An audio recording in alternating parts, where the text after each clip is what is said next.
merasakan ya, eh, biasanya kita sebut Brachtonis atau kontraksi palsu seperti itu. Nah, jika terjadi nyeri hebat di paru, tapi bukan sebuah kontraksi. Nah, ini yang perlu diperhatikan, Bunda. Jadi beda ya, nyeri hebat perut dengan kontraksi, Bunda. Kalau kontraksi, dia semakin lama semakin teratur. Jadi mendekati ke persalinan, kontraksi itu akan semakin lama semakin teratur. Tapi jika yang disebut adalah nyeri hebat ini adalah nyeri yang terus-menerus. Walaupun Bunda istirahat, Bunda duduk, itu akan tetap dirasakan nyeri. Nah, ini yang perlu Bunda waspadai. Jika nyerinya tidak berhenti atau tidak ada jeda sama sekali, nah ini yang perlu Bunda segera ke tenaga kesehatan ya. Karena ditakutkan ada kondisi yang biasa kita sebut adalah solusio plasenta atau plasenta lepas sebelum waktunya seperti itu. Kemudian ada seperti tadi ya, perdarahan hebat. Nah, itu perlu diwaspadai. Apakah ada sesuatu dengan kehamilannya? Nah, perdarahan ini memang biasa di trimester 1, 2, 3 itu memang sering terjadi. Nah, ini kenapa di semua trimester ada? Karena memang perdarahan yang sangat penting dan sangat berbahaya pada ibu hamil. Jadi dia selalu ada di trimester kedua maupun di trimester ketiga. Pusing kepala hebat. Nah ini kalau pusing kepala hebat ini nanti akan mengarah ke penyakit dari kelainan kehamilan yang mungkin nanti akan saya kupas tuntas di belakang ya. Seperti itu ya. Mungkin nanti kalau ada pertanyaan nanti bisa sambil diketik di kolom chat ya. Jadi mungkin nanti takutnya kalau saya sudah panjang sampai belakang nanti kelupaan ya mau tanya apa gitu ya. Bisa sambil di chat di kolom komentar nanti bunda-bunda kalau mau tanya. Nanti akan saya jawab pas sesi pertanyaan gitu ya. Lanjut Bu Maya. Nah, oke, kita lanjut ke kelainan pada kehamilan. Ya, tadi kan sudah nih ya tanda-tanda bahayanya dalam buku KIA. Nah, tanda-tanda bahaya ini mengarah ke kelainan pada kehamilan. Ya, nah salah satu kelainan pada kehamilan yang biasa terjadi yaitu hiperemesis gravidarum. Dari data yang biasa kita tahu yaitu 3% dari wanita hamil itu mengalami hiperemesis gravidarum seperti itu ya. Kenapa jadi saya kupas di sini? Perlu saya kupas hiperemesis gravidarum itu kenapa? Karena dari 3% bunda-bunda hamil nih, jadi 100 orang itu 3-nya itu biasanya mengalami hiperemesis gravidarum. Lanjut Bu Maya.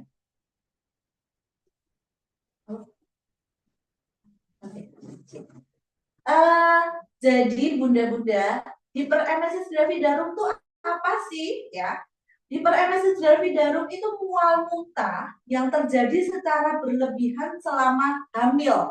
Nah, dikatakan berlebihan itu yang bagaimana gitu loh. Jadi kalau bunda-bunda mual muntah itu seharian tanpa ada jeda, kemudian dalam mual muntah itu dalam sehari bisa lebih dari 10 kali muntah. Nah, itu bisa mengarah ke hiperemesis gravidarum seperti itu. Nah, sebenarnya ya Bunda, kalau mual muntah atau biasa kita sebut morning sickness gitu ya. Nah, ini adalah hal yang wajar atau normal ketika terjadi di kehamilan trimester pertama ya Bunda Nurti ya. Jadi kenapa jadi tidak normal seperti itu? Kalau sudah mengarah ke hiperemesis gravidarum. Kenapa? Karena hiperemesis gravidarum ini jika terjadi terus-menerus di sepanjang hari, bunda-bunda itu bisa dehidrasi seperti itu. Kenapa? Ya karena nggak bisa makan, nggak bisa minum. Terus asupan untuk bayinya dari mana? Jika ibunya dehidrasi, otomatis bayinya juga jadi dehidrasi. Nah, ini kondisi yang sangat membahayakan untuk bayi dan ibu ya. Nah, tidak hanya dehidrasi, jadi hiperemesis gravidarum itu menyebabkan ibu hamil ada gangguan elektrolit. Jadi kekurangan cairan gitu ya. Jadi gangguan kekurangan cairan yang menyebabkan penurunan berat badan. Nah, kondisi ini perlu sangat segera ditangani agar gangguan kesehatan pada ibu dan janin ini tidak berlangsung terus-menerus seperti itu. Slide berikutnya. Nah, apa sih sebenarnya penyebab dari hiperemesis gravidarum? Pasti bertanya-tanya dong ya. Ini kok aku muntah terus-menerus tuh sebabnya kenapa sih sebenarnya gitu ya? Sebenarnya ya Bunda, jadi penyebab hiperemesis gravidarum itu belum diketahui secara pasti. Sebenarnya tuh sebab pastinya tuh apa? Cuman kondisi ini biasanya kita kaitkan dengan hormon yang ada di tubuh. Jadi hormon yang biasa kita sebut dengan hormon HCG ya, yang biasa kita kalau misalnya tes hamil nih Bunda, kalau tes hamil atau PP tes itu adalah yang diukur adalah kadar HCG. Nah, HCG ini itu dihasilkan oleh ari-ari atau plasenta sejak trimester pertama kehamilan. Nah, ini kadarnya akan terus meningkat sepanjang masa kehamilan seperti itu. Nah, jadi seperti yang di tes kehamilan itu yang diukur adalah HCG-nya ini. HCG itu dari mana? Dari hormonnya ari-ari atau plasenta seperti itu. Nah, beberapa kondisi yang membuat ibu hamil lebih beresiko untuk mengalami hiperemesis itu ada beberapa, Bunda. Seperti baru pertama kali mengandung. Nah, ini bagi bunda-bunda muda nih yang baru aja pertama kali mengandung, biasanya lebih beresiko untuk mengalami hiperemesis gravidarum daripada bunda-bunda yang sudah anak kedua, sudah anak ketiga, sudah anak kesekian. Nah, itu akan lebih beresiko pada anak pertama seperti itu. Kemudian mengandung anak kembar. Nah, kenapa sih kalau mengandung anak kembar beresiko lebih tinggi untuk hiperemesis gravidarum? Karena pada kehamilan kembar, hormon HCG ini yang dihasilkan juga akan lebih tinggi. Kenapa? Ya karena bayinya kembar. Jadi ari-ari atau plasenta akan menghasilkan hormon HCG ini lebih tinggi. Nah, hormon ini yang menyebabkan timbul mual muntah yang berlebihan seperti itu, Bunda. Kemudian menderita obesitas. Obesitas itu adalah berat badan yang sangat tinggi ya, maksudnya sangat berat gitu. Nah, kenapa obesitas ini sangat mempengaruhi apa beresiko untuk hiperemesis? Ya karena kalau obesitas ini bunda-bunda itu hormon di dalam tubuh itu juga berpengaruh Bunda, dan juga HCG ini juga jadi ikut meningkat ketika obesitas pada bunda terjadi gitu ya. Jadi kenapa kok obes juga hiperemesis seperti itu. Kemudian memiliki keluarga yang pernah mengalami hiperemesis gravidarum. Misalnya ibunya atau misalnya neneknya mungkin ya. Jadi mungkin memiliki riwayat keluarga yang hiperemesis akan lebih meningkatkan resiko, walaupun tidak semua ya. Misalnya nih ibunya nggak hiperemesis kok anaknya hiperemesis, ya nggak selalu Bunda. Jadi itu hanya meningkatkan resiko, jadi tidak poin pokoknya melihat ke situ ya. Mungkin ada poin-poin lain yang merupakan penyebab hiperemesisnya. Kemudian mengalami hiperemesis gravidarum pada kehamilan sebelumnya. Nah, ini biasanya nih anak pertamanya hiperemesis gravidarum nih, Nah, anak kedua, anak ketiga terkadang juga mengalami hiperemesis gravidarum. Ini terjadi pada saya, Bunda. Jadi yang anak pertama nih, saya hiperemesis gravidarum. Luar biasa nih, memang mual muntah yang sangat luar biasa, yang nggak bisa makan, nggak bisa minum, makan muntah, minum muntah. Ya tapi ya memang saya karena memang tahu ya memang ini hiperemesis, ya oke lah ya. Dan di hamil kedua ternyata hiperemesisnya lebih parah lagi, Bunda. Jadi apa namanya, sesuai dengan ini ya, sesuai dengan teori ya. Jadi memang hiperemesis itu nanti di hamil pertama hiperemesis, ternyata hiperemesis juga di hamil kedua.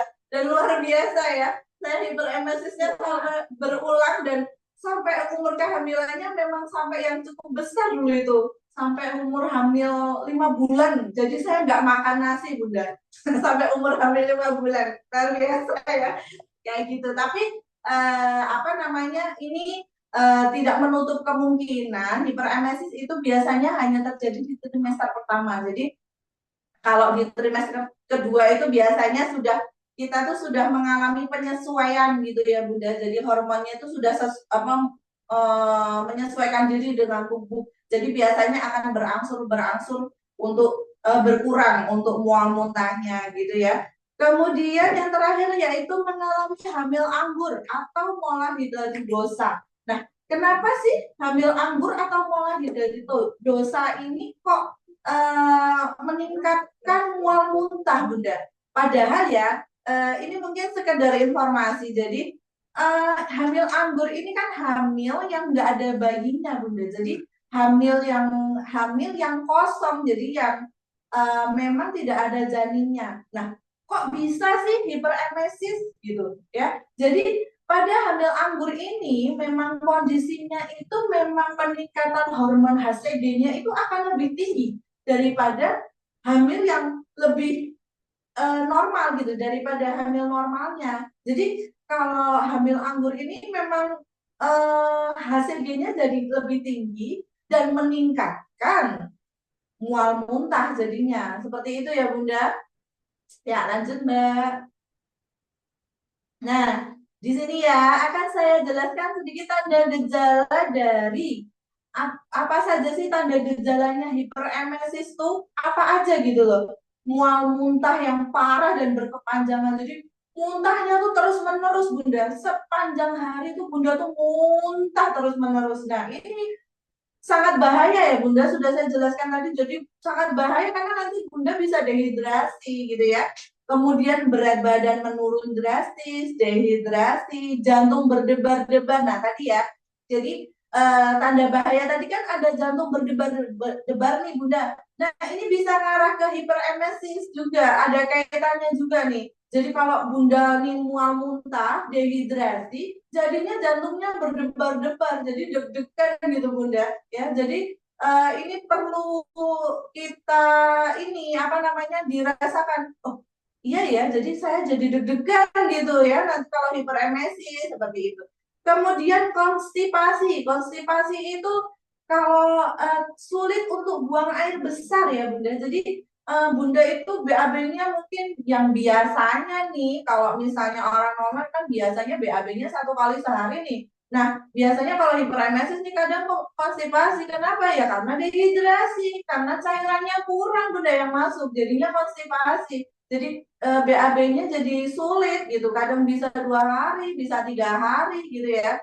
Nah, kemudian mengeluarkan air liur secara berlebihan. Nah, ini karena memang hormon HCG ini juga kalau meningkat juga menimbulkan keluar air liur secara berlebihan, Bunda. Kemudian pusing dan nyeri kepala. Nah, ini juga berkaitan dengan dehidrasi ya, Bunda. Jadi lemes, pusing, nyeri kepala, kemudian sangat sensitif terhadap aroma.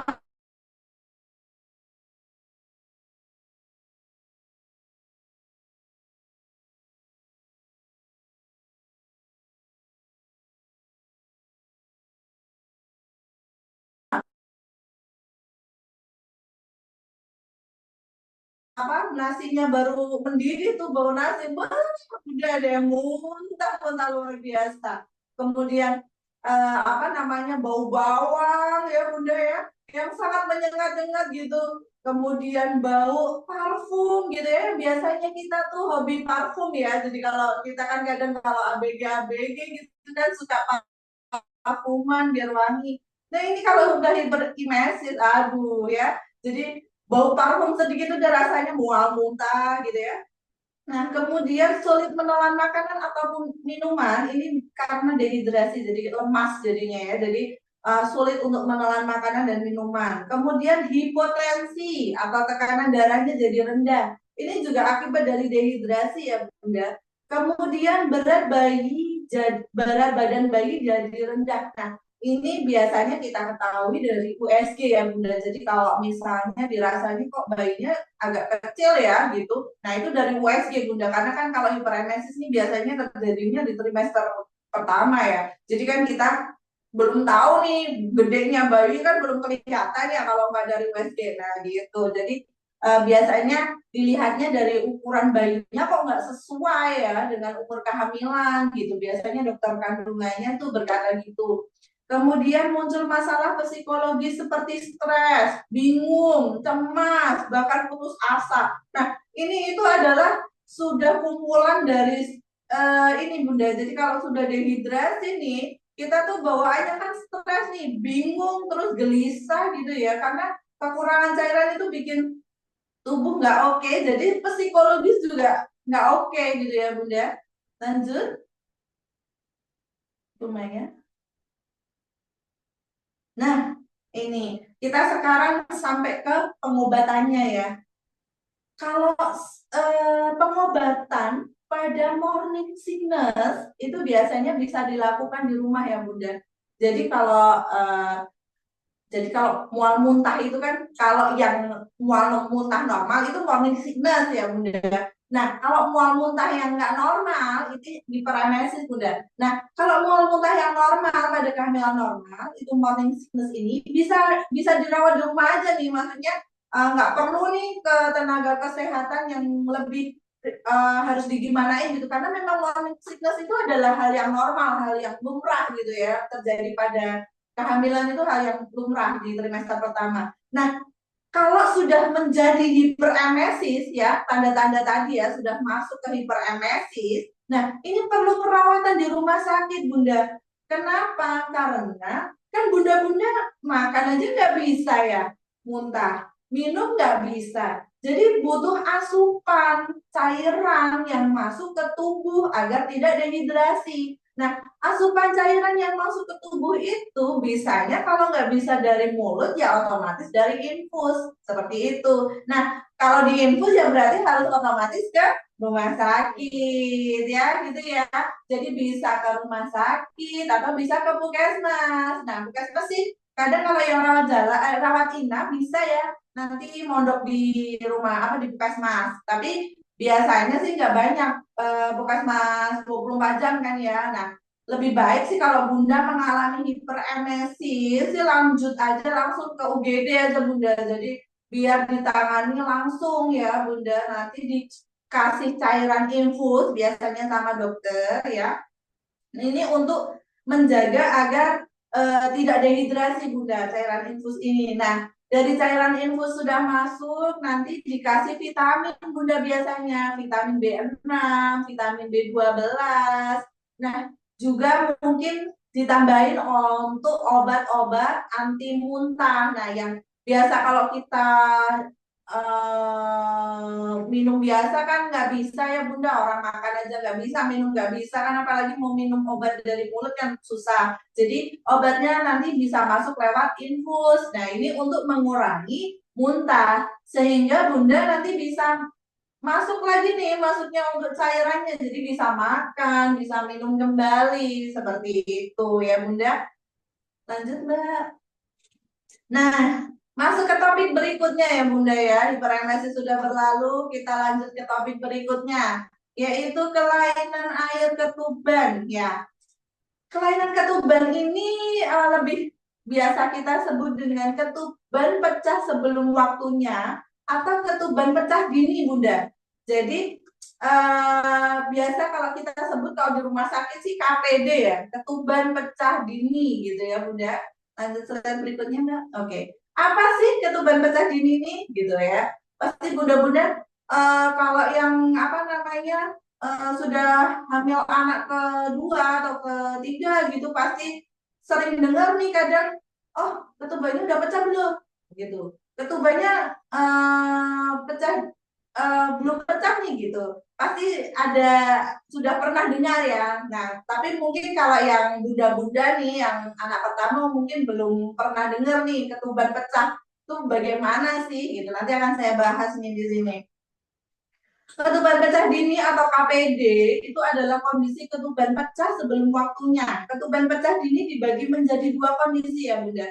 Jadi ketuban pecah yang pertama yaitu ketuban pecah dini cukup bulan atau prematur rupture of membrane, kata-kata kita ya, kayak kata-kata ilmiahnya gitu ya Bunda, atau setelah usia kehamilan 37 minggu. Nah, ini pada kehamilan 37 minggu itu berarti bayinya sudah layak untuk dilahirkan, seperti itu Bunda. Kemudian yang kondisi kedua yaitu ketuban pecah dini kurang bulan atau preterm prematur rupture of membrane atau PPROM. Ini terjadi sebelum usia kehamilan 37 minggu. Nah, ini ketuban pecah yang sebelum 37 minggu. Nah, ini yang perlu diwaspadai karena kalau sudah pecah sebelum 37 minggu nih, kan bayinya belum siap lahir, Bunda. Nah, nanti ada pengobatannya dulu seperti itu nanti dari dokter kandungannya, Bunda. Lanjut, Mbak. Oke. Apa sih penyebab ketuban pecah dini gitu ya? Pecahnya ketuban menjelang kelahiran cukup bulan bisa disebabkan oleh melamahnya selaput ketuban dari adanya kontraksi ya. Jadi ini apa penyebab ketuban pecah dini nih pada saat kehamilan yang aterm atau yang sudah 37 minggu nih terjadi karena memang sudah dia itu memang sudah lemah Bunda. Kalau sudah di atas 37 minggu itu selaputnya memang sudah dari sononya nih, dari apa namanya, dari ciptaannya gitu sudah melemah. Karena apa ya? Karena memang sudah harus siap untuk dilahirkan gitu ya.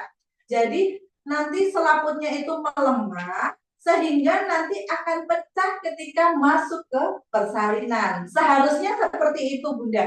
Tapi jika ketubannya pecah sebelum masuk ke persalinan, nah ini yang kita sebut dengan KPD gitu ya, ketuban pecah dini gitu ya. Nah, sementara pada ketuban pecah dini pada kurang bulan disebabkan oleh infeksi pada rahim ya. Berikut penyebab ketuban pecah dini yang perlu diperhatikan. Nah, ini nih kalau penyebab yang pada kehamilan 37 kurang dari 37 minggu nih Bunda, biasanya disebabkan oleh infeksi karena kalau sebelum 37 minggu tuh memang harusnya ya ketubannya itu masih kuat nih selaputnya, harusnya nggak pecah dulu. Nah, kenapa kok bisa pecah dulu ya? Karena ada beberapa infeksi nih biasanya. Nah, ini ada infeksi menular seksual nih, misalnya nih chlamydia, gonore atau GO gitu ya. Mungkin bisa dari situ nanti bisa dicek apakah memang ada infeksi menular seksual gitu ya. Kemudian pernah mengalami kelahiran prematur sebelumnya. Jadi bunda-bunda yang pernah mengalami hamil prematur itu memang beresiko untuk mengalami ketuban pecah dini sebelum waktunya, jadi sebelum 37 minggu, jadi mengalami prematur ulang gitu Bunda. Jadi kalau anak pertamanya prematur nih, anak kedua bisa beresiko untuk terjadi kelahiran prematur berulang kemudian. Seperti itu ya. Kemudian merokok selama kehamilan, nah itu yang jelas ya Bunda. Kalau merokok itu di mana-mana ya, itu sudah sangat luar biasa. Memang yang namanya rokok itu kan efeknya kemana-mana nih. Jadi ya termasuk ke KPD ini juga ya. Jadi bunda-bunda kalau hamil jangan sampai ya Bunda kok ngerokok gitu ya. Kalau bau asap rokok aja kita berusaha untuk menghindar, apalagi jangan sampai Bunda merokok gitu ya. Kemudian perdarahan dari jalan lahir pada kehamilan lebih dari 1 trimester. Nah, ini nih biasanya perdarahan pada jalan lahir di kehamilan lebih dari 1 semester ini biasanya diakibatkan karena plasentanya ada di bawah, Bunda. Jadi, pada kasus-kasus tertentu nih, Bunda, eh, plasenta yang ada letak di bawah itu akan mengalami perdarahan berulang. Nah, perdarahan berulang ini nggak cuma 1 trimester. Jadi misalnya ya seperti tadi ya tanda bahaya tadi ya ngarahnya juga ya. Jadi di trimester pertama nih darahnya keluar banyak, darah keluar seger. Nah, nanti di trimester kedua juga gitu, keluar lagi darahnya seperti itu. Nah, nanti mampet nih. Nah, nanti di trimester ketiga juga gitu lagi, Bunda. Nah, kalau sudah perdarahan berulang di lebih dari 1 trimester, nah ini juga bisa menyebabkan beresiko untuk ketuban pecah dini gitu ya, Bunda. Kemudian peradangan atau infeksi pada selaput ketuban. Nah, ini terkadang yang kita suka kelewatan ya Bunda ya. Jadi infeksi pada selaput ketuban ini kan memang nggak kelihatan ya Bunda. Nah, ini taunya kalau sudah periksa Bunda. Soal taunya kalau sudah ketubannya pecah dicari nih kenapa nih ya sebenarnya kok bisa pecah. Nah, itu baru ketahuannya dari situ. Biasanya gitu Bunda. Kemudian posisi bayi sungsang. Apa sih posisi bayi sungsang? Nah, kalau posisi bayi normal itu adalah posisi bayi kepalanya ada di bawah, Bunda. Tapi kalau yang namanya posisi bayi sungsang itu berarti posisi bayi ada kepalanya di atas. Jadi yang di bawah yang di jalan lahir ini itu bisa kaki, bisa bokong. Nah, ini yang terkadang menyebabkan ketubannya pecah sebelum waktunya. Kenapa? Ya karena terkadang bokong atau kaki itu nggak bisa masuk ke ini, nggak bisa masuk ke panggul ya. Jadi dia berusaha masuk ke panggul itu ya dengan dengan itu yang bikin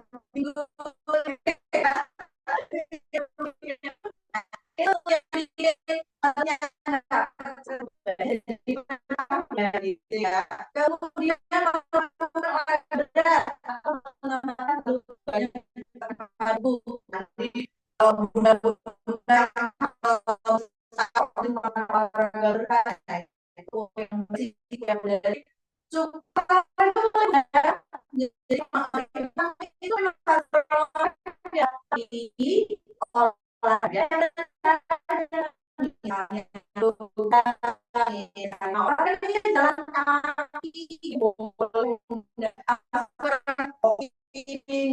yang olahraga berat gitu ya. Kemudian gizi yang kurang baik. Nah, ini pada bunda-bunda nih yang gizinya kurang oke. Jadi yang biasa kita sebut kek atau kekurangan energi protein. Nah, ini nanti dicek nih sama bidannya nih. Apakah lingkar lengan bunda itu normal apa enggak? Kalau lingkar lengan bunda kok kurang dari 2, 3,5, berarti bunda tuh masuknya kek atau kondisi kurang gizi gitu ya bunda. Nah ini biasanya apa namanya bunda bisa di ini ya apa namanya bisa dicek nanti di bidan. Suara saya putus-putus ya. Coba mungkin koreksi ini koreksi suara. Ada dari Bunda Sakti Wida mungkin tadi sempat Putus-putus mungkin. Kira-kira bisa direspon Bunda? Bagaimana sinyalnya sekarang sebelum kita lanjutkan? Sebelum saya lanjutkan ke slide berikutnya, mungkin Bunda bisa ini masih putus-putus nggak? Sudah? Atau yang lain ya. gimana? Aman ya? Aman ya suara saya? Bunda-bunda aman suara saya? Aman? Oke. Kita lanjut ya. Aman. Siap. Terima kasih responnya. Wah, ini masih semangat ya Bunda. Kayaknya saya banyak ngomong ya. Aduh. Lanjut ya Bunda, bagaimana cara membedakan air ketuban, air kencing, dan keputihan? Nah, ini nih yang sangat penting ya Bunda. Jadi terkadang nih Bunda-Bunda nih masih bingung. Ini tuh ketuban apa bukan ya? Ini keputihan atau ketuban ya? Jadi banyak nih pasien-pasien yang datang ke rumah sakit itu bilangnya nih katanya, Pak saya keluar cairan ketuban ya. Ternyata setelah dicek kita cek, oh ternyata keputihan Bunda gitu ya. Nah, ini nanti saya akan kasih tahu gimana nih caranya membedakan mana air ketuban, mana air kencing, mana keputihan ya Bunda ya.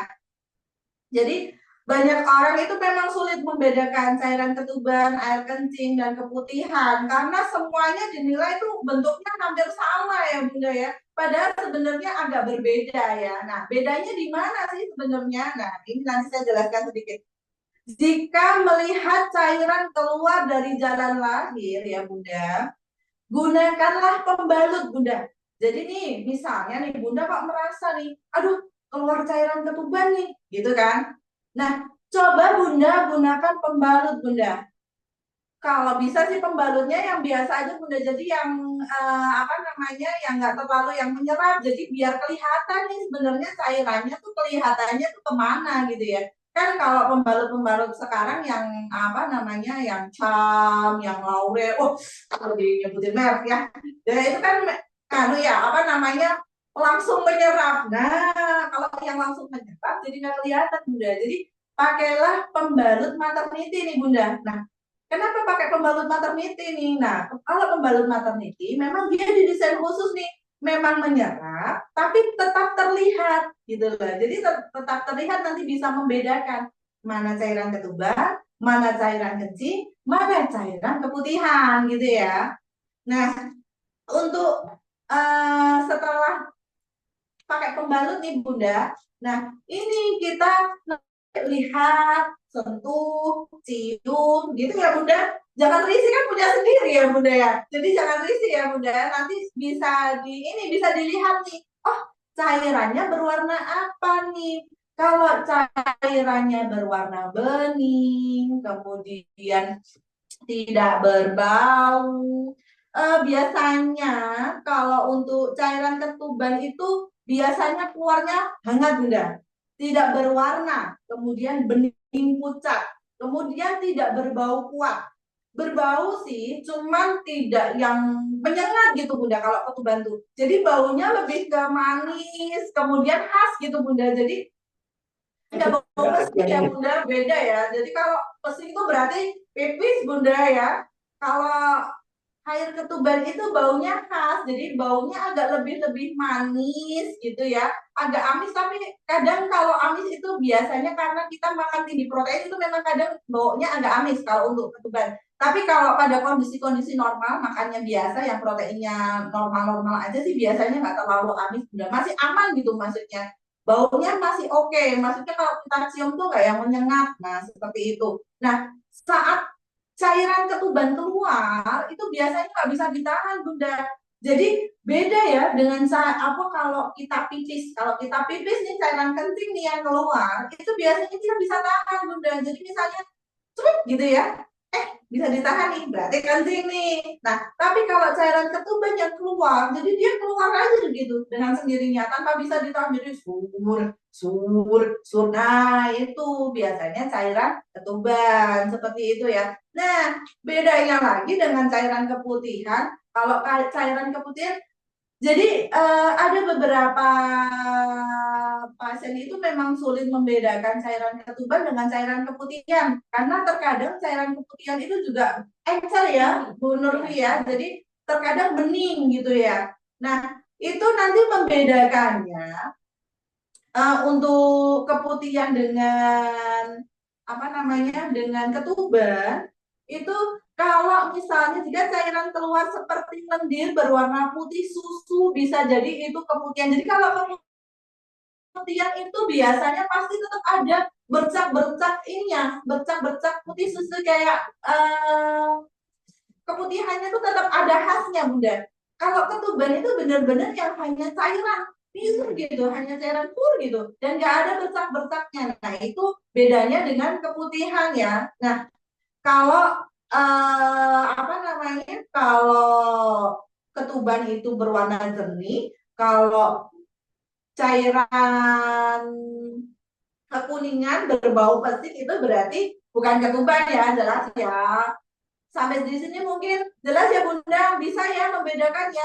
Mudah-mudahan dengan info saya ini nanti Bunda-bunda nih kalau misalnya kok merasa keluar cairan, nanti bisa dicek ya, pakai pembalut dulu nih Bunda, kemudian dicek nih, dibandingkan, oh ini cairan ketuban apa bukan ya? Tadi ya sudah saya jelaskan ya Bunda, jadi kalau ketuban itu apa tadi ya Bunda? Bening ya, tidak berbau, kemudian tidak bisa ditahan gitu ya Bunda. Jadi itu yang perlu Bunda perhatikan, bedanya ketuban dengan cairan yang lain. Paham ya? Oke, lanjut Mbak slide-nya.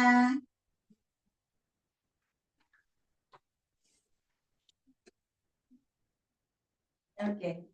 Kemudian apa sih hal yang harus dilakukan saat terjadi KPD ini, ketuban pecah dini nih? Jadi apa sih yang harus kita lakukan nih? Kalau benar nih, kan dari tadi nih ya Bunda ya, tadi sudah dicek nih. Oh, ternyata ini ketuban gitu ya. Tadi dari cek nih, lalu dicek. Oh, ini ketuban nih gitu. Nah, apa sih yang harus kita lakukan saat kita tahu, oh ternyata saya keluar ketuban nih gitu ya. Yang pertama Bunda, jangan panik ya. Kalau umur kehamilan Bunda lebih dari 37 minggu, itu Bunda tidak perlu panik ya. Kemudian kalau misalnya memang di bawah 37 minggu, itu memang dia masuk ke prematur, bayinya ditakutkan prematur. Nah, ini Bunda harus segera langsung ke rumah sakit kalau yang di bawah umur 37 minggu. Sedangkan untuk bunda-bunda yang di atas 37 minggu atau bayinya sudah siap lahir ya, yang sudah saya katakan tadi ya Bunda. Jadi kalau bayi sudah di umur kehamilan 37 minggu lebih, ketubannya pecah, itu berarti bayinya sudah siap lahir. Jadi bunda-bunda itu tidak perlu cemas, khawatir, buru-buru gitu, nggak usah. Jadi memang sudah siap lahir. Ya, memang kondisinya itu memang perlu diperhatikan, tapi tidak usah khawatir yang berlebihan, tidak usah panik gitu ya. Nah, Bunda cukup segera ke tenaga kesehatan, bisa ke bidan praktek swasta, bisa ke puskesmas, bisa juga ke rumah sakit Bunda. Tapi nggak usah yang buru-buru banget gitu, nggak usah yang harus segera nih gitu ya. Jadi ditunggu dulu nih beneran ketuban apa enggak, dipastikan sudah jelas kalau dia ketuban boleh lah ya ke rumah sakit. Nah nanti di sini akan dicek lagi nih sama bidan-bidan yang ada di UGD nih, betul ketuban enggak gitu. Nah kalau di rumah sakit kita ceknya dengan dua versi ya Bunda. Jadi bisa kita cek lewat jalan lahir nih, dilihat apa namanya di apa di Terawang nih guys. Ya benar ya, di Terawang nih kita ya, dari jalan lahir, atau juga bisa dicek menggunakan kertas lakmus namanya Bunda. Jadi nanti kalau di rumah sakit itu ada dua versi pengecekannya, bener apa enggak nih ketuban gitu ya. Dari dilihat nih di Terawang gitu ya. Kemudian yang kedua menggunakan kertas lakmus. Nah nanti kalau sudah ke UGD gitu ya Bunda. Tapi harus dipastikan dulu nih ketuban, kan tadi udah tak kasih nih apa infonya, gimana nih cara tahu ketuban apa bukan gitu ya. Pasti ketuban langsung ke rumah sakit, oke gitu ya. Kemudian lanjut. Nah, oke ya, kita lanjut ke preeklamsi. Ya, ketuban sudah kita tutup ya, sudah selesai karena sudah ke rumah sakit, berarti penanganannya lebih lanjut nanti akan di rumah sakit gitu ya. Kemudian di kelainan kehamilan yang berikutnya yaitu preeklamsi. Apa sih preeklamsi? itu mungkin Bunda ada yang api itu perekatan darah setelah usia kehamilan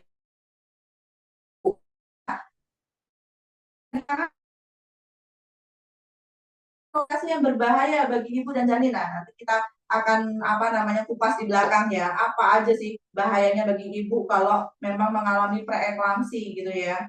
Nah, preeklamsi di sini itu bisa benar Mbak. Belum? Masih yang tadi Mbak. Aku deketin karena nggak kelihatan. Nah, preeklamsi di sini itu ditandai dengan tekanan darah tinggi ya, yang sebut apa yang sudah saya sebutkan tadi. Tekanan darah tinggi itu berapa sih? Gitu ya. Tekanan darah tinggi itu jika bunda-bunda nih tensi di puskesmas, kemudian mungkin di apa? Kalau di desa itu apa namanya Mbak? Posyandu. Nah, posyandu ibu hamil gitu. Nah, itu di tensi kok tensinya di atas 140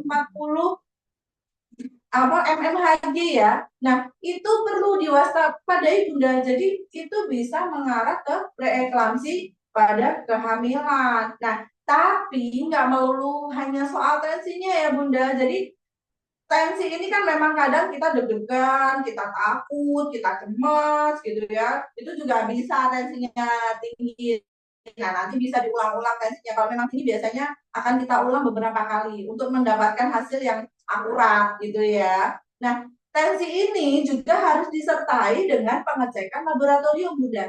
Nah, ini nanti biasanya kalau di puskesmas ada ya namanya biasanya mungkin Bunda dicek protein urin.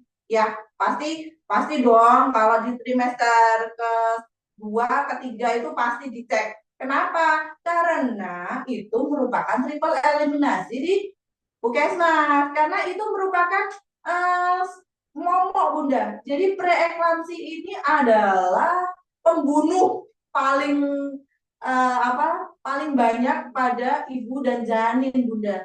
Jadi memang di seluruh Indonesia itu memang angka kejadian kematian ibu dan bayi yang tinggi itu nomor satu adalah perdarahan. Yang kedua adalah preeklamsi. Nah, ini makanya saya bahas di sini. Jadi bunda-bunda tuh harus harus tahu nih preeklamsi itu sangat berbahaya untuk bunda juga buat bayinya karena memang itu silent killer ya biasanya ya adalah pembunuh yang diam-diam membunuh gitu ya. Kita tahu-taunya tiba-tiba tensinya tinggi aja gitu. Nah, ini bunda-bunda nih yang suka nggak pernah cek nih, tolong ya cek paling enggak nih sebulan sekali pasti kan ada posyandu. Nah, itu harus cek tensinya bunda. Jadi dicek tensinya apakah tensinya normal atau enggak. Kalau memang bunda kok tensinya enggak normal, ya ini harus dirujuk bunda. Nanti biasanya dirujuk ke puskesmas. Nah, nanti dari puskesmas akan dilihat apakah protein urinnya itu positif atau tidak, gitu ya bunda. Nah, ini jadi yang tadi kata saya sudah sampaikan itu berarti kelebihan protein dalam urin. Nah, kalau dicek protein urinnya positif, berarti Bunda nih sudah masuk ke preeklamsi Bunda. Nah, penanganannya pada preeklamsi harus dengan dokter kandungan ya. Nanti kalau memang biasanya ditemukan preeklamsi di puskesmas, pasti akan dirujuk ke rumah sakit. Bunda jangan takut ya. Jadi terkadang itu Bunda itu sudah dicek nih di posyandu tensinya tinggi. Kemudian disuruh ke puskesmas dicek protein urinnya positif. Nah, biasanya bunda-bunda pada takut ke rumah sakit. Nah, itu yang bahaya bunda ya. Beberapa kasus penanganan preeklamsi itu sudah telat. Nah, itu yang menyebabkan pengobatannya akan semakin lama ya Bunda Nurfi ya. Jadi ini perlu diperhatikan. Bunda tuh jangan takut untuk cek ke rumah sakit. Bukan karena menakut-nakutin, tapi memang harus tahu Bunda kondisi ibu dan kondisi bayi itu harus betul-betul diperhatikan gitu ya Bunda. Nah, ini preeklamsi ini itu biasanya sesak nafas akibat adanya timbunan cairan di paru. Jadi terkadang preeklamsi itu terjadi sesak nafas juga Bunda. Jadi kalau misalnya Bunda udah tensinya tinggi, kemudian protein urinnya dicek kok positif, ada sesak nafas atau nyeri ulu hati. Nah, ini perlu Bunda-Bunda langsung ke UGD aja Bunda ya. Jadi itu sangat warning sekali, apalagi sudah tanda-tandanya sudah ada pandangan mata kabur ya. Itu dari tanda bahaya yang tadi saya sebutkan di awal ya Bunda. Ada pandangan mata kabur, nyeri ulu hati, kemudian pusing kepala hebat gitu ya. Itu merupakan tanda-tanda masuk ke preeklamsi gitu ya Bunda. Oh iya satu lagi, sama kalau preeklamsi itu biasanya kaki dan tangan itu bengkak Bunda. Jadi agak berbeda ya bengkaknya dari bengkak-bengkak biasa. Kalau bengkak biasa itu hanya di kaki. Nah kalau preeklamsi itu biasanya di kaki dan tangan. Jadi kalau merasa kok tangan aku kok tambah gendut ya, bukan tambah gendut ya Bunda ya, beda ya, bedakan ya. Mana yang gendut, mana yang bengkak, beda ya Bunda. Itu kayak sentimen ya. Saya menyebutkan diri sendiri loh Bunda ya, jangan marah ya Bunda. Karena saya merasa tangan saya agak gendut nih, bukan gendut ya Bunda, bengkak Bunda. Jadi bedanya bengkak dan gendut ya Bunda ya. Kalau bengkak itu berarti kita tahan nih, dia akan kembalinya akan cukup lama Bunda. Jadi kalau kita pencet nih di kaki atau di tangan, dia kembali kulitnya itu akan lama. Nah, itu bedanya gemuk sama bengkak gitu ya Bunda ya. Oke, lanjut Mbak. Oke, penyebab preeklamsi. Apa sih sebenarnya penyebab preeklamsi itu ya Bunda? Sampai saat ini penyebab preeklamsi sendiri itu belum diketahui Bunda. Jadi ada beberapa faktor yang memicu preeklamsi, tapi bukan penyebab resminya ya. Jadi penyebabnya itu sampai saat ini pun belum diketahui gitu.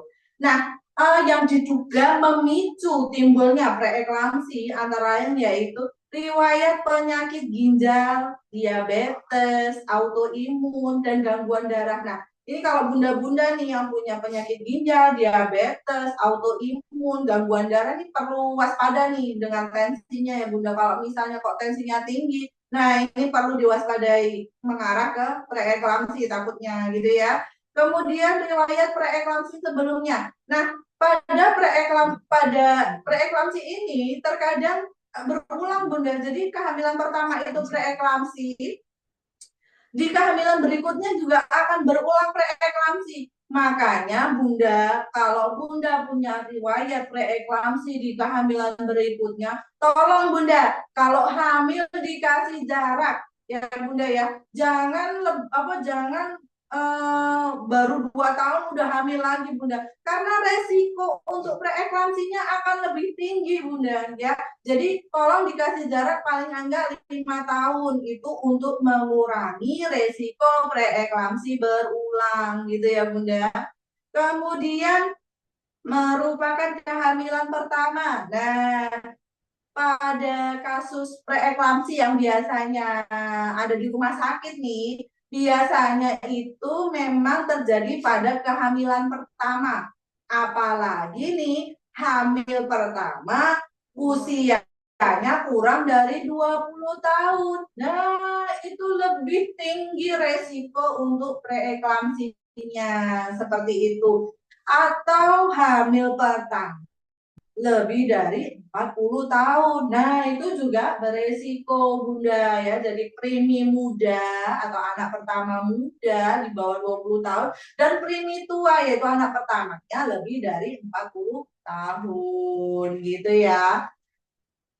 Kemudian kehamilan selanjutnya setelah jeda kurang dari 2 tahun atau lebih dari 10 tahun ya. Tadi ya saya bilang ya. Jadi kalau bisa lebih dari tahun ya Bunda. Jadi kalau hamil lagi itu ya 5 tahun gitu ya. Tapi jangan sampai lebih dari 10 tahun Bunda.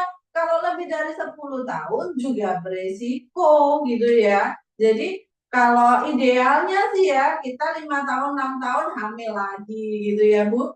Gimana Bu? Hamil lagi Bu? Kayaknya sudah lebih dari 5 tahun Bu. Bercanda ya, mudah-mudahan.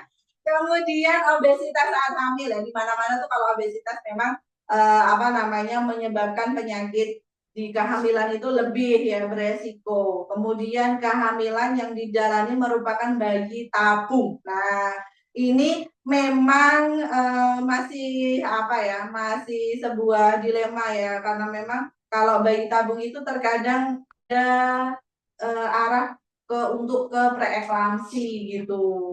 Lanjut Mbak. Nah, apa sih komplikasi preeklamsi? Nah, jadi kalau udah diketahui nih Bunda, aduh aku kok preeklamsi ya, gitu ya. Masuknya ke kategori preeklamsi. Nah, kenapa perlu langsung ke rumah sakit?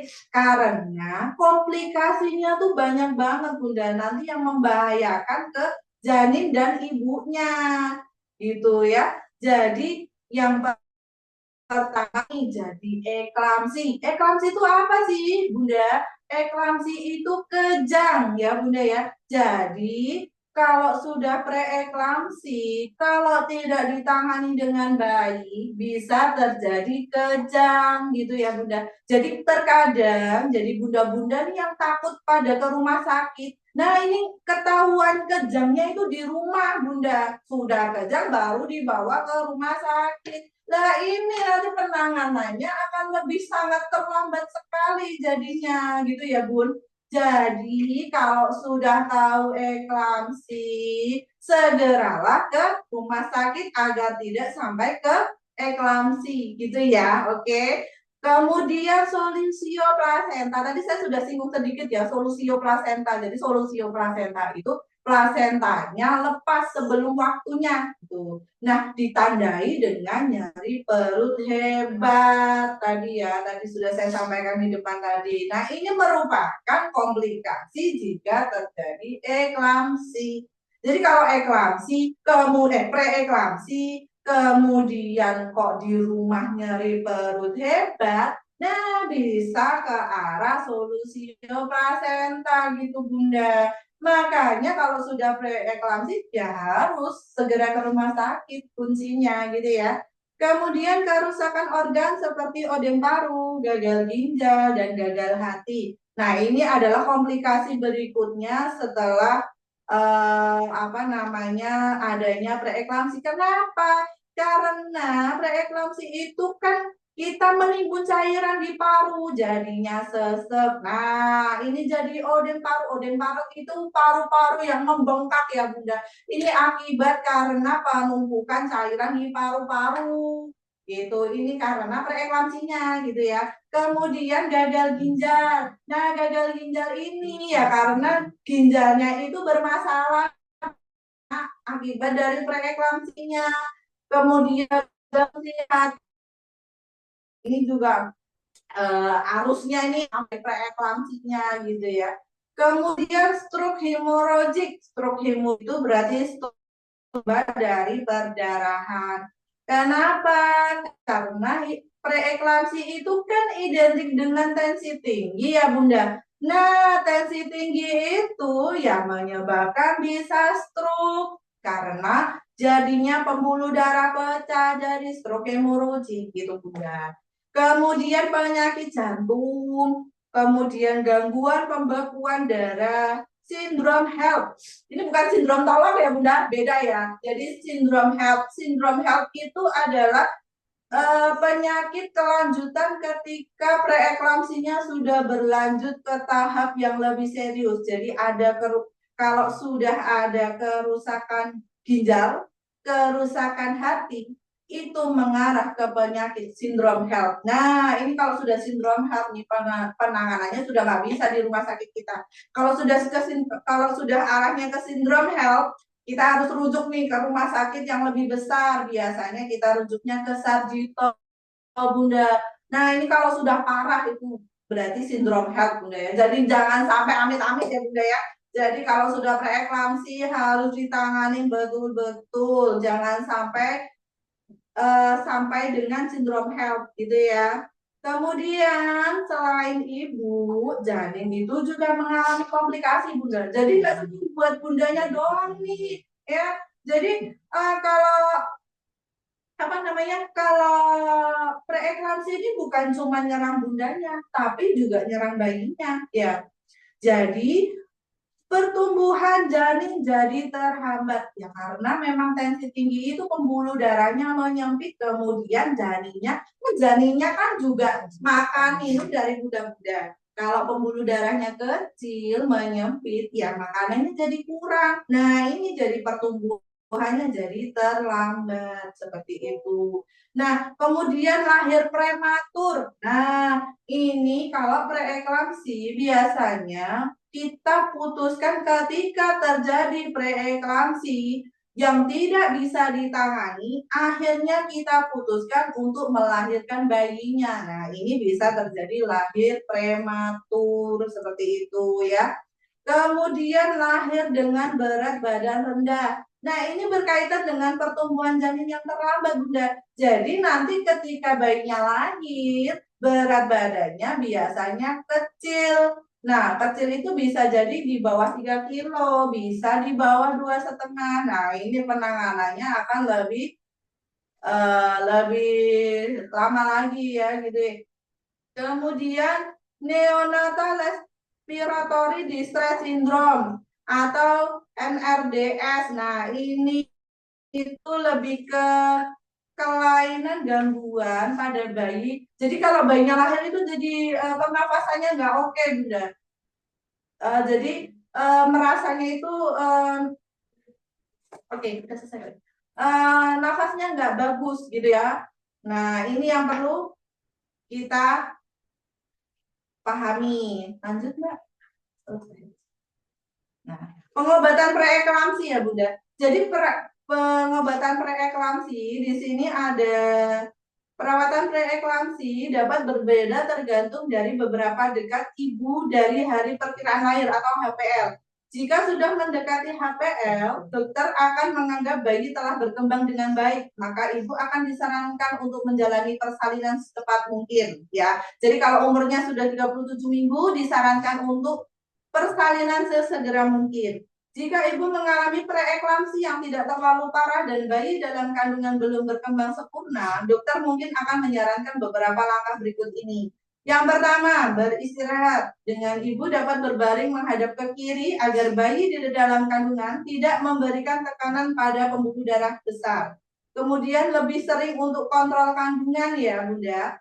Kemudian mengurangi konsumsi garam. Minum air setidaknya 8 gelas per hari. Kemudian lebih banyak mengkonsumsi protein.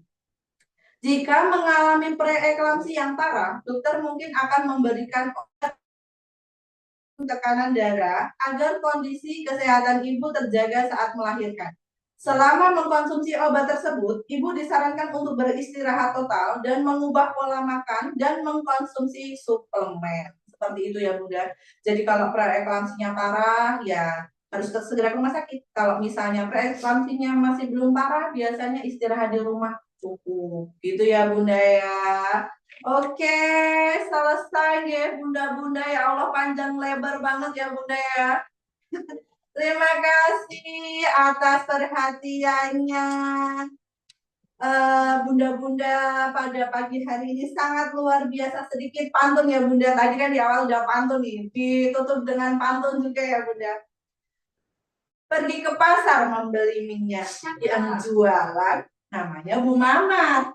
Oke, semoga yang telah menyimak mendapatkan keberkahan di dunia dan akhirat. Amin. Saya Eka Linia, warahmatullahi wabarakatuh. Waalaikumsalam. Terima kasih sekali Bu Eka atas penjelasannya, pemaparannya ya. Insya Allah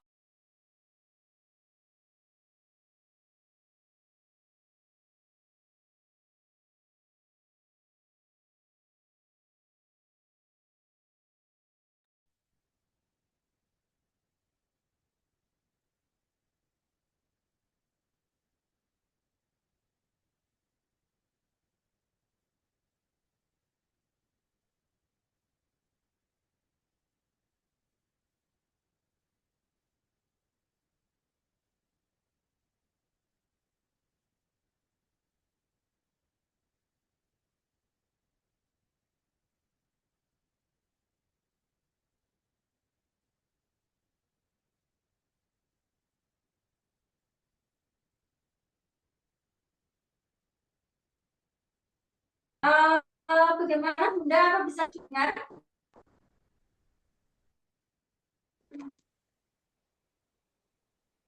Ada yang mengalami kesalahan teknis, gangguan teknis? Sudah? Oke. Sudah aman ya Aman suaranya? ya, oke Aman? baik Oke. dilanjut. Intinya bagi semua ibu hamil calon ibu, jika yang sudah memiliki yang ini jangan cuma dipegang, dimiliki, tapi ada di dalamnya berbagai informasi, banyak sekali informasi yang informatif, yang bahkan bisa dipelajari sendiri di rumah tanpa harus ke tenaga kesehatan.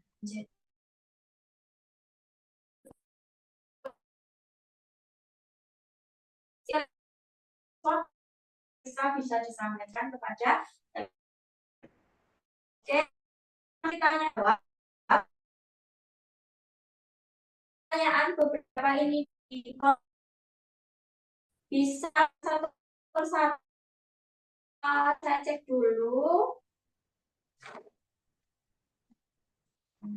Yang pertama ini dari Bunda Intana Romadotin. Ini sepertinya pertanyaannya cukup banyak ya, nggak cuma satu. Kita ringkas dulu Bu Eka, nanti mungkin bisa sambil dijawab ya.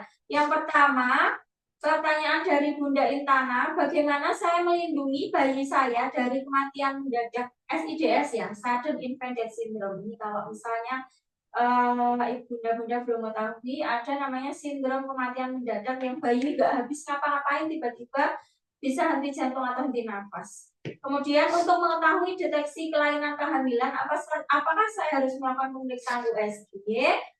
Kemudian kenapa kalau sudah hamil tua bayi jarang bergerak nih? Gimana ini nanti Bu Eka ya? Dan bagaimana caranya agar bisa menjadi ibu yang baik dan cerdas? Mungkin satu dulu Bu Eka bisa dibantu untuk menjawab pertanyaan dari Bunda Intana ini ya. Oke. Dari Bunda Intana ya, bagaimana saya melindungi bayi saya dari kematian mendadak. Nah, ini untuk melindungi bayi dari kematian mendadak. Jadi bayi dengan kematian mendadak ini tuh banyak sebab Bunda. Jadi nggak hanya satu dua penyebabnya. Nah, kita perlu tahu nih sebabnya kematian mendadaknya apa dulu nih. Nah, kalau misalnya Bunda ini global untuk mengetahui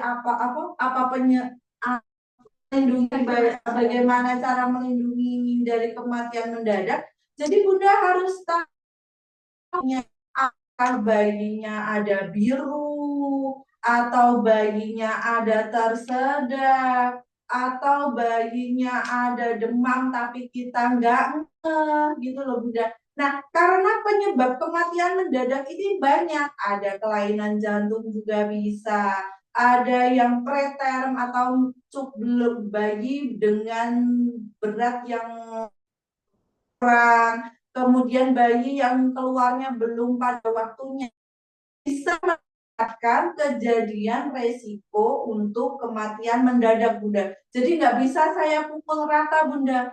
Bagaimana untuk melindungi bayi dari kematian mendadak? Ya bisanya kita hanya melakukan, kalau berkaitan dengan kehamilan nih Bunda, ya harus memeriksakan kondisi kehamilannya Bunda. Kalau selama kehamilan oke, persalinannya oke, berarti tidak ada masalah ketika bayi lahir. Nah, masalahnya mungkin setelah bayi lahir. Nah, ini perlu ditelaah lagi. Apakah bayi lahir itu kondisinya oke enggak? Terkadang kan bayi kematian mendadak itu bisa karena jantungnya bermasalah, tapi karena apa namanya sudah pulang kan 24 jam kan biasanya pulang ya Bunda ya. Jadi kita untuk mendeteksi bayinya kan hanya sampai dengan 24 jam. Jadi nggak bisa nih kalau dipukul rata. Kemudian bayi tersedak, terkadang nih bunda-bunda yang di rumah kadang ini sambil tiduran. Nah, bayi kesedang nggak kelihatan, tahu-tahunya sudah nggak ada. Nah, itu Bunda. Jadi nggak bisa saya pukul rata untuk bagaimana untuk mengetahui melindungi dari kematian mendadak ya Bunda. Untuk pertanyaan berikutnya, untuk mengetahui deteksi kelainan kehamilan, apa saya harus melakukan USG? Perlu Bunda. Jadi USG itu perlu minimal 2 kali dalam kehamilan. Jadi dalam trimester pertama itu USG di kehamilan terakhir, jadi di trimester ketiga Bunda tuh USG. Jadi bukan untuk mengetahui jenis kelamin ya Bunda. USG itu untuk mengetahui kondisi bayi, seperti itu. Jadi kenapa trimester pertama itu penting? Untuk mengetahui kondisi bayinya oke apa tidak. Jadi trimester pertama itu dari 0 sampai 12 minggu Bunda. Nah, ini untuk mengetahui apakah perkembangannya sesuai dengan perkembangan apa tidak. Kan di buku kayaknya nanti ada Bunda. Nah, nanti Bunda bisa lihat perkembangannya sesuai apa enggak. Kemudian di trimester ketiga, kenapa? Karena untuk mengetahui kondisi bayinya, bukan untuk jenis kelamin ya. Karena suka salah nih orang-orang nih. Ah, nggak usah USG lah. Aku mah cowok cewek nggak apa-apa. Bukan, USG itu bukan untuk cewek cowok ya Bunda. Jadi untuk mengetahui kondisi bayinya ini bagaimana, gitu ya. Jadi kondisi bayinya itu ketika pertama ketiga itu untuk mengetahui apakah bayinya ada lilitan tali pusat atau tidak, apakah ketubannya cukup atau tidak, kemudian posisi janinnya bagaimana, ada kelainan nggak dalam bayinya gitu loh. Jadi itu yang penting Bunda, bukan untuk jenis kelamin ya. Jenis kelamin itu mah bonus ya Bunda. Jadi penting kalau Bunda bertanya apa harus USG, harus Bunda ya, minimal 2 kali dalam kehamilan trimester 1 dan trimester ketiga. Nah ini juga nih Bunda,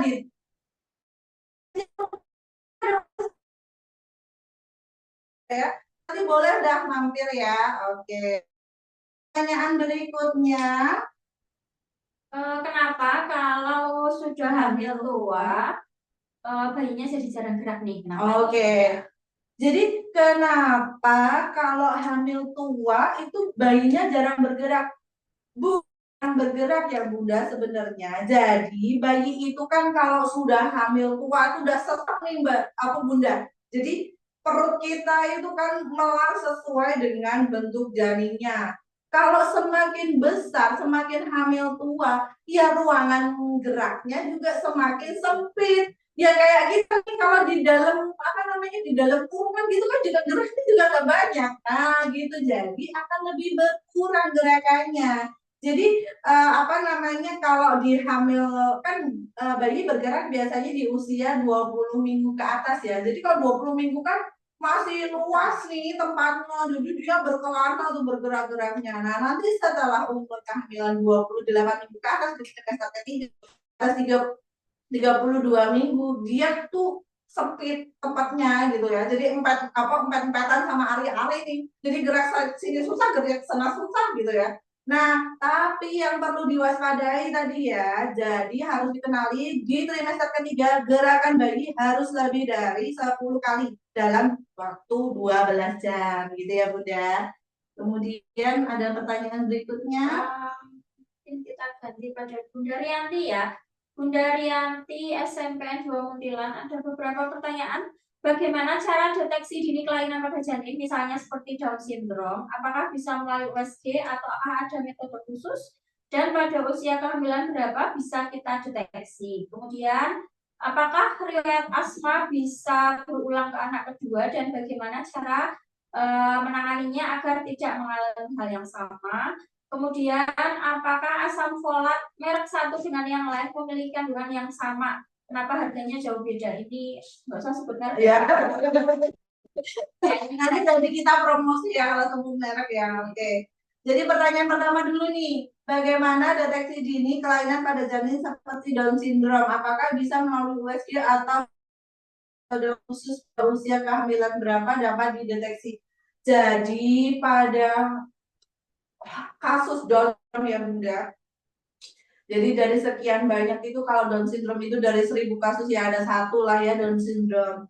Nah, untuk Down syndrome itu memang tidak bisa, iya, tidak bisa dilihat secara USG biasa, Bunda. Jadi bisa dilihat dengan USG, tapi itu adalah USG yang khusus. Biasanya itu USG-nya dengan feto maternal, Bunda. Jadi memang dia itu khusus menangani dengan kelainan janin, gitu Bunda. Nah, biasanya kalau dirujuk ke feto itu biasanya dari dokter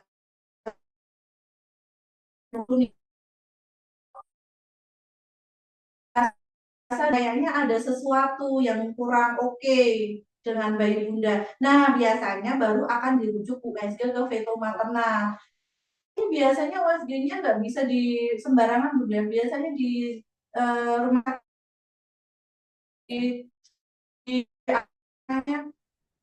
di rumah sakit tipe B ya paling nggak ya, minimal tipe B biasanya. Jadi kalau di tipe C, tipe D itu nggak bisa. Biasanya kalau tipe D ya, tipe B ya tidak, rumah sakit Tidar Magelang. Kemudian kalau lebih kompleks lagi bisa ke Sarjito. Nah itu lebih komplit lagi Bunda, seperti itu. Kemudian pertanyaan yang berikutnya, riwayat asma. Riwayat asma. Oh, kalau riwayat asma itu memang bisa berulang, Bunda. Jadi, apa namanya, kalau sudah memang punya riwayat asma, memang butuh kita itu lebih aware. Jadi, misalnya dengan kondisi tubuh kita. Jadi, bisa berulang ke kehamilan berikutnya memang, Bunda. Jadi, tapi nggak tidak selalu bisa berulang seperti itu.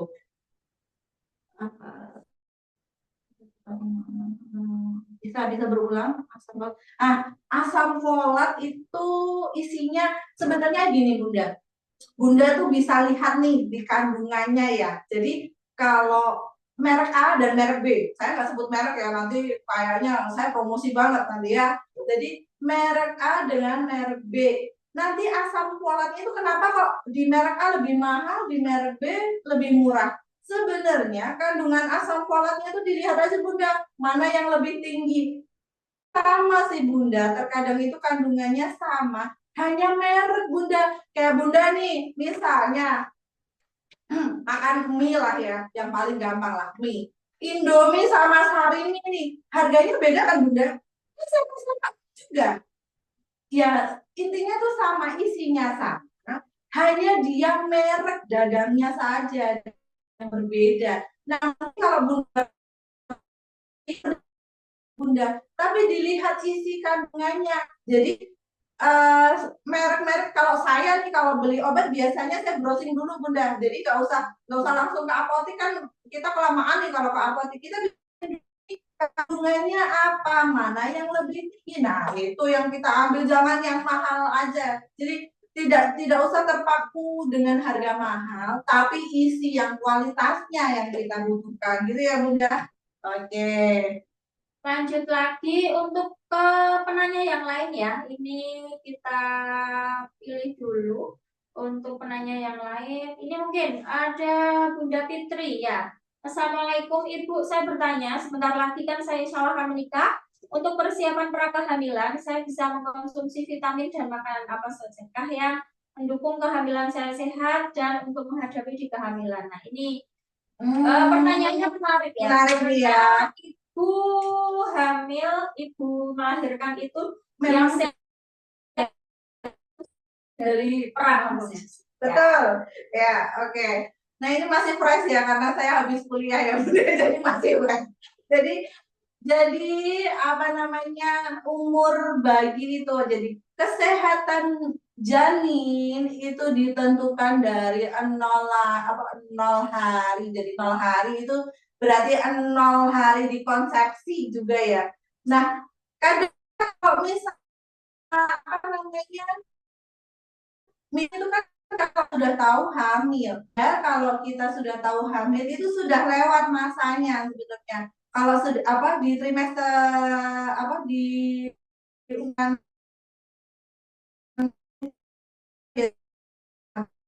nah, sedangkan kalau apa namanya, kalau persiapannya itu harus kita mulai dari sejak memang. Jadi yang perlu dikonsumsi yang pertama sih yang paling utama jelas asam folat. Kenapa asam folat? Karena asam folat itu adalah untuk membantu pertumbuhan janin. Jadi dari 0 hari, jadi dari bertemunya sperma dan sel telur itu jadi perlu adanya vitamin yang mendukung gitu. Ya. Oke, Bunda. Yang utama adalah asam folat ya.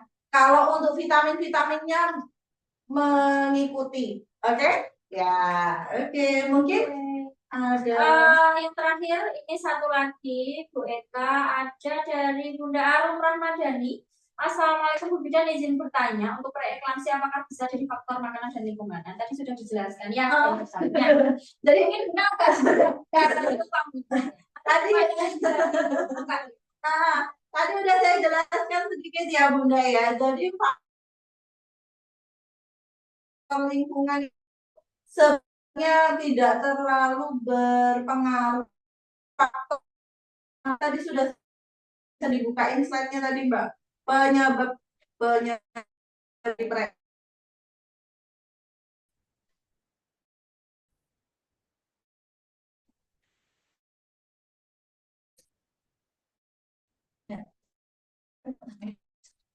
enggak, tak bukain dulu. Oh ya, materinya juga sudah di-share ya Bunda tadi mungkin. Nah, sebelumnya Mbak. Sebelumnya. Nah, ini. Nah, penyebab. Nah, ini loh. Jadi yang biru tadi. Nah, jadi beberapa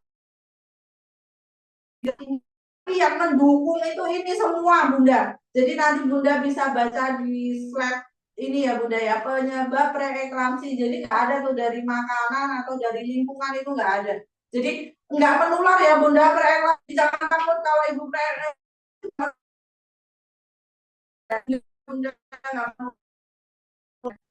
dari makanan itu juga nggak pengaruh juga Mbak. Apa Bunda? Jadi, nggak ada pengaruhnya dari yang menimbulkan risiko lebih tinggi adalah ini gitu ya Bunda. Mungkin cukup ya. Luar biasa sekali antusiasnya. Saya terima kasih sekali. Saya kembalikan ke moderator. Terima kasih untuk atensi dan perhatian dari Bunda-Bunda sekalian yang sudah menyampaikan pertanyaan di kolom chat sesuai yang sudah saya sampaikan di awal tadi. Akan ada 3 door prize menarik bagi 3 penanya pertama yang tadi sudah saya bacakan. Ada Bunda Intana, kemudian Bunda Rianti, dan Bunda Fitri. Ya, 3 penanya pertama. Bagi Bunda Intana, Bunda Rianti, dan Fitri, boleh nanti silahkan untuk menghubungi nomor tertera yang kita share di kolom komentar. Nanti akan ada voucher menarik yang bisa diambil untuk Bunda sekalian. Baik, terima kasih Bu Eka atas pemaparan materi pada pagi hari ini. Manfaat bagi yang mengenal sekalian, khususnya bagi Bunda atau calon Bunda dan ayah sekalian di sana. Alhamdulillah, tanpa terasa kita sudah sampai di penghujung acara Health Talk atau bincang-bincang kesehatan pada pagi hari ini. Terima kasih kepada semua peserta yang bergabung.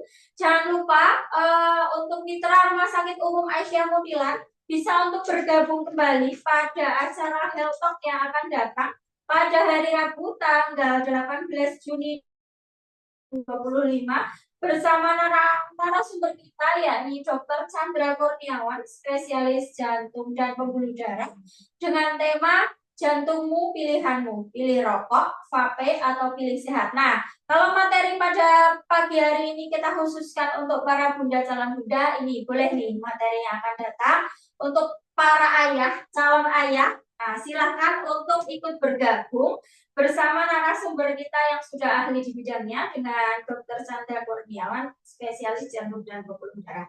Baik, Terima kasih. Tak lupa kita sampaikan juga kepada Dr. Dwi Ambarwati Mars selaku Direktur Rumah Sakit Umum Aisyah Mutilak beserta jajarannya yang sudah memberikan dukungannya untuk melaksanakan acara ini. Juga terima kasih kepada seluruh peserta yang sudah bergabung dan berpartisipasi aktif. Jangan lupa kepada para bunda sekalian atau calon bunda yang menginginkan untuk melakukan persalinan di Rumah Sakit Umum Aisyah Mutilak, banyak fasilitas yang akan didapatkan nih, fasilitasnya all out ya. Yang pertama jelas layanan prima, bidan-bidannya insya Allah ramah ya. Berislami dan berkemajuan. Kemudian Bunda akan mendapatkan fasilitas akte kelahiran, mendapatkan vaksin imunisasi BCG polio pertama secara gratis, free. Kemudian kita dapat foto newborn, kemudian ada free juga untuk BKB fasilitas bersalinnya. Jadi para mitra itu untuk memilih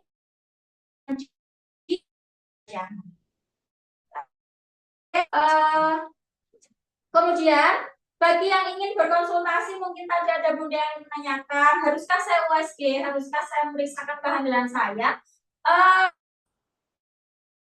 Umum Aisyah Mutilak sudah memiliki 4 dokter spesialis kandungan yang ahli di bidangnya dengan jadwal yang tertera ya. Di sini ada Dr. Purwohartono, Dr. Hari, Dr. Mita, dan Dr. Prakoso. Jadwal tertera, nanti Bunda bisa menyesuaikan kira-kira ingin kontrol atau ingin periksa dengan dokter siapa dan hari apa, jadwal terlampir. Jangan lupa follow sosial media Rumah Sakit Umum Aisyah Mutilak untuk mitra sekalian agar mendapatkan info-info menarik yang lain. Baik kan? Ya. Alhamdulillah, usai sudah ada kekurangan saya selama kita pamit undur diri. Sampai jumpa di acara Health Talk selanjutnya. Wassalamualaikum warahmatullahi wabarakatuh.